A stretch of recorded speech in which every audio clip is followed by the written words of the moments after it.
Beynəlxalq Qadınlar Günü münasibətilə Marneuli İctimai Kitabxanasında bələdiyyənin meri Daur İsmailov, Marneuli və Qardabanın parlamentdəki nümayəndəsi Zaur Darğallı və Sakrebulonun sədri Amiran Giorgadze şəhərin dövlət məktəblərinin qadın direktorlarını Qadınlar Günü münasibətilə təbrik edərək onlara simvolik hədiyyələr təqdim etdilər. 8 Mart Beynəlxalq Qadınlar Günü ilə bağlı Marneuli şəhər məktəb rəhbərliyi ilə xanımlarla görüşümüz oldu. Onları 8 Mart münasibəti ilə təbrik etdik.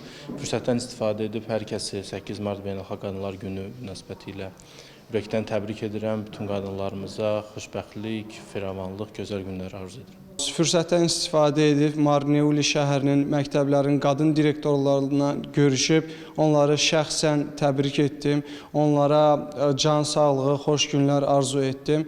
Qadınların ümumilikdə bizim icmamızın inkişafı üçün, irəli getməsi üçün rolları çox vacibdir. Mən istəyirəm ki, onlara gələcək həyatlarında uğurlar arzu etmək istəyirəm.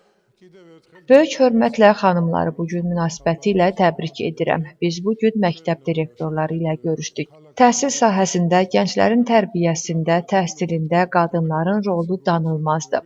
Müəllimlik çox dəyərli və məsuliyyətli işdir. Buradan irəli gələrək onları bir daha təbrik edir, işlərində uğurlar arzulayıram. Mən bizi bugün dəvət etdiyinə görə merimiz cənab Daur İsmailova, Sakrebulonun sədri Amiran Giorgadzeyə və parlamentin üzvü Zaur Darğalıya bu diqqətə görə təşəkkür edirəm. Bugün qadın olaraq bizə ayırdıqları diqqətə görə minnətdaram. Gürcüstanda yaşayan qadınların bu gününü təbrik edirəm.